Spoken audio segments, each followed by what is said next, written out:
श्री वल्लभाधीश की जय, गिरिराज धरण की जय, श्याम सुंदर श्री अम्नी महारानी की जय, श्री गुसाई जी परम दयाड़ की, श्री गोकुल नाथ की, दाव दयाड़ की, श्री नवनीत प्रिया लाल की, अपने माथे बिराजता सेव्य स्वरूप की जय। बधाई वैष्णव ने जाजा करीन जय श्री कृष्ण। ग्रीष्म ऋतु, ઉનાળાની શરૂઆત, ત્યાં ગરમી ભયંકર, પણ ઠાકોરજીને તત્સુખનો વિચાર થાય એ રીતે જ આપણે પ્રભુને લાડ લડાવવાના.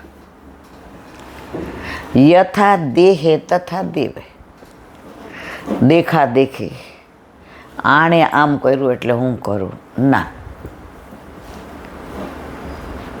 આપણે જેવી રીતે ઘરમાં રહેતા હોય એનાથી વધુ સારી રીતે પ્રભુને રાખવાના. પ્રભુએ બધાને સામર્થ્ય આપ્યું છે, એ રીતે કરે. આજે આપણે ઘરમાં થોડી વ્યવસ્થા ઓછી હોય અને દીકરી પરણાવી હોય ને જમાઈ આવ્યા હોય તો આપણે એને ખ્યાલ નથી આવવા દેતા કે ઘરમાં વ્યવસ્થા ઓછી છે, એને આપણે આમ રાખીએ છીએ. તો આપણા પ્રભુને તો બધી ખબર જ છે, અને છતાંય આપણે પ્રભુના તત્સુખનો વિચાર કરીએ. એક બેન કે ઓલું જામફળનું શરબત કેમ થયેલા બેન? મેં કીધું કેમ? એ કે મારી દીકરી આવી છે અમેરિકાથી ને, તો કે મમ્મી અમે ત્યાં એક જગ્યાએ ગયા હતા ને તો અમને એ કે શું કીધું એણે, એનો શું કહેવાય જાંબુ સોસ ને એવી રીતે ગૌવા સોસ ને એવું, એ કે એવી રીતે કર. મેં તો ભાઈ એવી બધી રીત મને નથી ખબર, પણ મને એટલી ખબર છે કે જામફળનો છાલ બાલ કાઢી અને જળ કરી, સેજ ગુલાબ જળ કરી, ક્રશ કરીને બી કાઢી નાખવાના, બધાય ગળણીથી ચાળી નાખવાના, અને પછી એની અંદર માપ પ્રમાણે સાકરનો ભૂકો અને ઇલાયચીને એ બધું પધરાવીને અમે તો આવીશ. મેં કીધું જો મને, મેં કીધું યુટ્યુબ નથી આવડતું, અને મારી વહુ કરે ત્યારે યુટ્યુબમાં જોઈન કરે. તો ઘરમાં ઠાકોરજી હોય ને તો દરેક સભ્યને એવું થાય કે પ્રભુ નામ કરો ને. એ જ વસ્તુ એ કે 2 વર્ષ પહેલાં દીકરી પરણીને ગઈ ત્યારે ઠાકોરજી ઘરમાં નહોતા બિરાજતા, ત્યારે એમ કહેતી હાલો મારી બેનપણીને ઘરે, હાલો આપણે રિવરફ્રન્ટ પર જઈએ. આ વખતે કૈલાબેન અઠવાડિયાથી આવી છે. એકવાર એણે એમ નથી કીધું કે હાલો રિવરફ્રન્ટ કે લઈ. ઠાકોરજીને અત્યારે હવે કોટનની ધીમે ધીમે પીછવાઈ આવે, તો એને પોલો ટાંકો બહુ સરસ આવડે છે. 3 દીમાં પીછવાઈ ભરી દીધી, એકદમ સરસ, નીટ એન્ડ ક્લીન, અને એવું જ વસ્ત્ર, એવું જ ખંડપાઠ.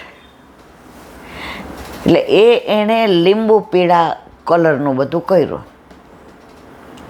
એટલે કે મમ્મી આ જે દિવસે આપણે ધરાવીએ ને એ દિવસે ઠાકોરજીને તત્સુખ માટે, ઠંડાઈ માટે લીંબુનું શરબત ધરાવશું. હવે જો 2 વર્ષ પહેલાં એ ગઈ ત્યારે આ બધું, કારણ કે ઘરમાં હા અવશ્ય એ ટાઈમમાં ન હોય ત્યારે સવારે મા દીકરી મંગળાના દર્શન કરવા જઈએ, એ કાઇનેટિક પર મને અચૂક લઈ જાય.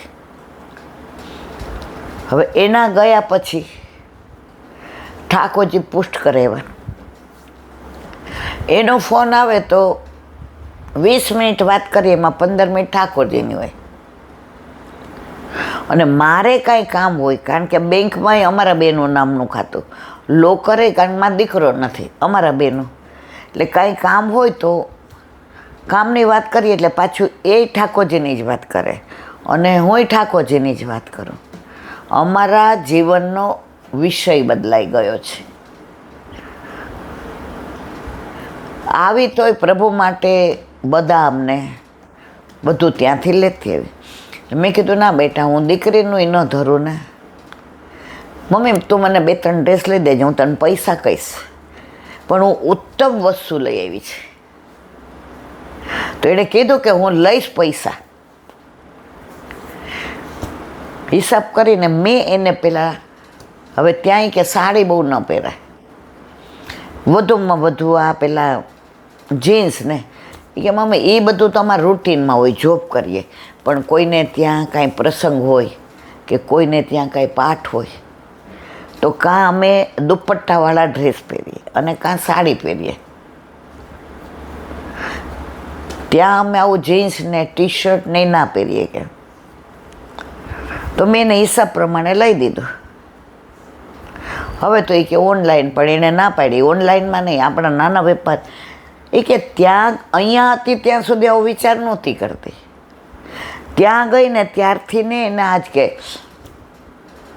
ભારત એટલે ભારત. 3 વીક રોકાવાની છે કે મમ્મી મને 3 દિવસ વ્રજમાં જવું છે. આપણે પ્લેનમાં જશું ને પ્લેનમાં પાછા, અને ગાડી કરી લેશું, યમુના ઘાટે જાશું, પાન ગિરિરાજ બાબાના ચરણ સ્પર્શ દંડવત પરિક્રમા, અને વલ્લભમાં એક જગ્યાએ ગમે ત્યાં ચારીજી ભરશું. મમ્મી આ વખતે હું મુખરાઈ જોઈશ. કે તને કોણે કીધું? એ કે એલાંટીને સત્સંગમાં સાંભળ્યું હતું, એટલે મેં તમને કહેલા બેન ખાસ ફોન આ મુખરાઈ માટે કર્યો હતો. મેં કીધું જેવી રીતે રાધાજીનું નનિયાલ રાવલ, રાવલ ગામ બાજે બંજીલરા, રાધાજીનું પ્રાગટ્ય બરસાનામાં નથી, નનિયાલમાં છે, રાવલમાં. એ વૃષભાનજી ત્યાં આવ્યા હતા અને કમળ ખીલાતા, એમાં એક કમળ પર આ બાળકી મુખમાં અંગૂઠો લઈને ખેલતી હતી. એટલે આ પ્રાદુર્ભાવ છે. એને જોઈને બ્રહ્માએ કહ્યું કે આ મારી સૃષ્ટિ નથી, આ મારું સર્જન નથી. એ સરોવર આજે પણ ત્યાં રાવલમાં છે. એવી રીતે રાધાજીના મૈયા કીર્તિજી અને કીર્તિજીનો નનિયાલ મુખરાઈ. સુંદર જગ્યા છે, રળિયામણું છે, સરોવર એટલું સરસ છે, બાંધકામ એટલું સરસ છે. બિહારીજીના દર્શન રાધાજી સાથે એટલા સરસ છે. એમાં મુખિયાજીને કહો ને તો એની ભાવના સમજાવે છે કે રાધાજી અહીંયા કીર્તિજી સાથે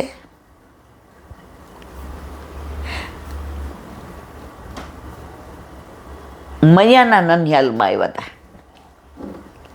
હવે ઠાકોરજીને ખબર પડી તો ગાયો ચરાવવા મુખરા આવ્યા. કોના માટે? રાધાજી માટે, સામનેજી માટે. હવે કેવડાવ્યું પણ સમાચાર ન મળ્યા તો પ્રભુએ વેણુનાદ કર્યો, અને વેણુનાદમાં રાધે રાધે બીના શ્યામ આધે આધે.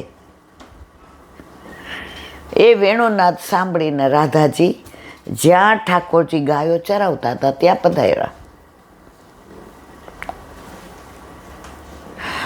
તો આ બધી લીલાઓ મુખરાઈમાં. તમે જે ગાડી રાખશો એ વ્રજવાસી જે ડ્રાઈવર ભાઈ હોય બધાએ જોયેલું હોય છે. આપણને એ જ લઈ ગયો હતો.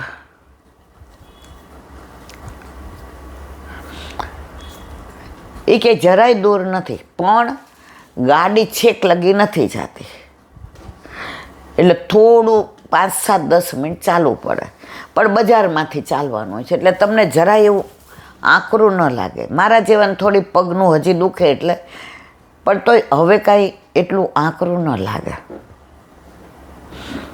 તો વ્રજમાં તમે જાઓ ને,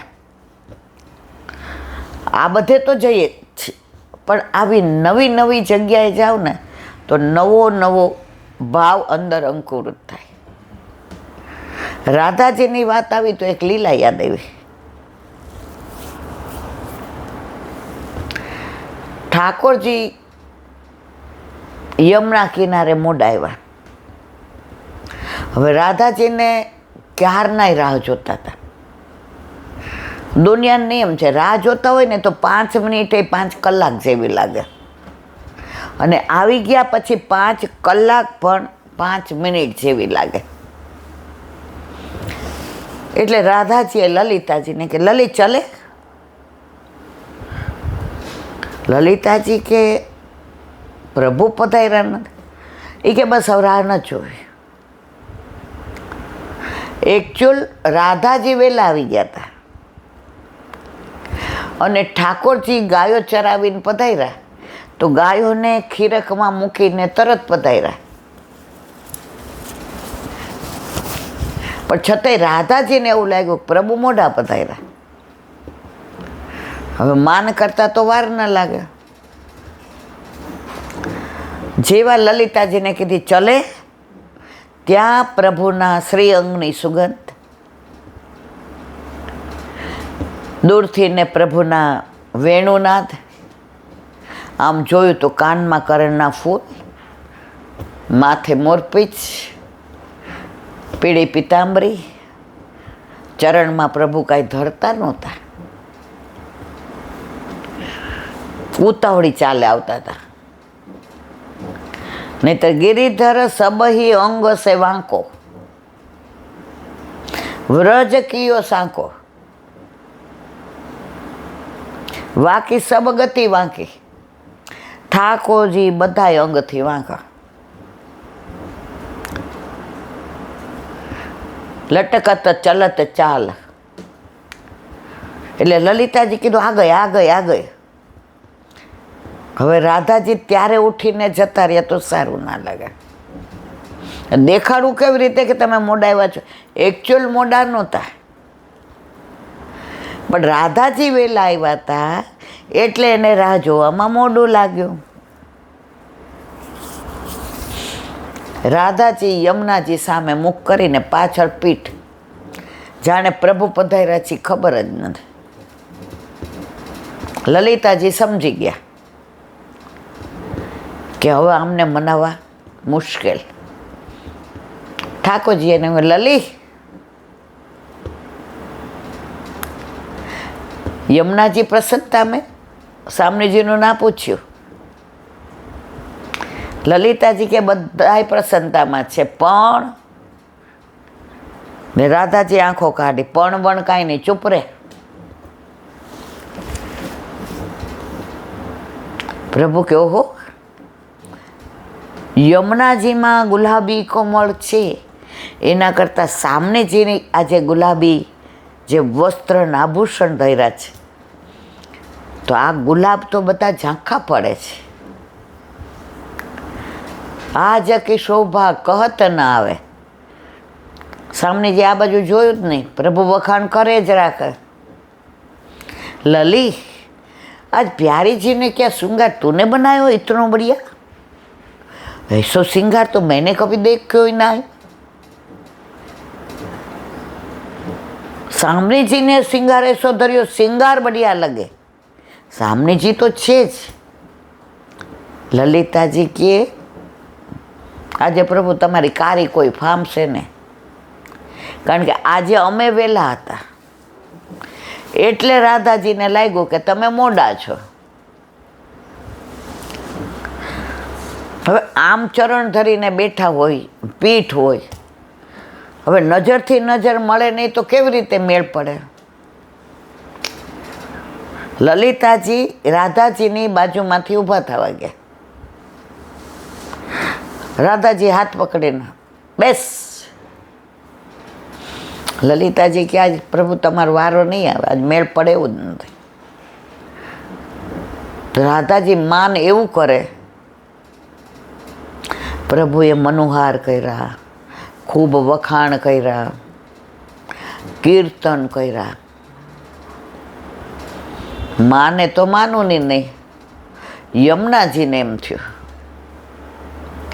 આજ મારા પ્રભુ બહુ શ્રમિત થયા. કારણ કે યમુનાજી પ્રભુના તત્સુખનો જેવો વિચાર કરે એવું બીજું કોઈ ન કરે. એટલે તો યમુના મહારાણી અને રાધા રાની, યમુનાજીએ ક્યારેય માન કર્યું હોય એવું બન્યો જ નથી, ન ભૂતો ન ભવિષ્યતે. અને રાધાજીએ ક્યારેય માન ના કર્યું હોય એવું બન્યું નથી.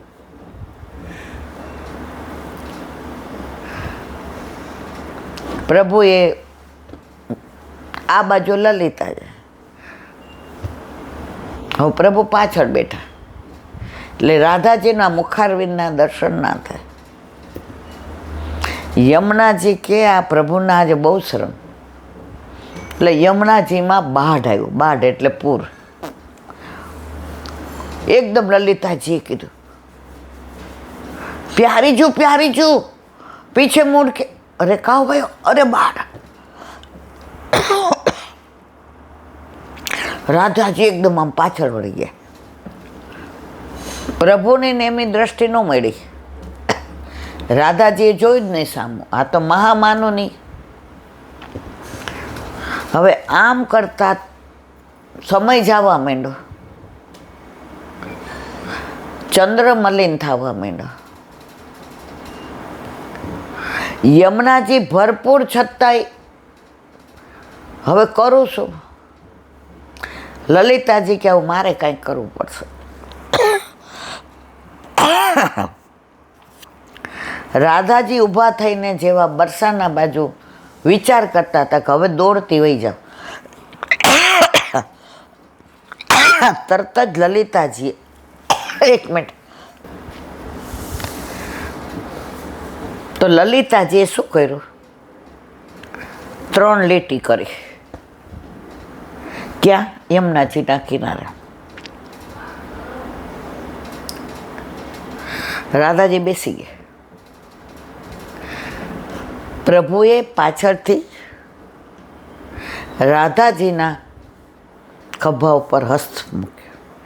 રાધાજીએ પાછળ જોયું, માની ગયા.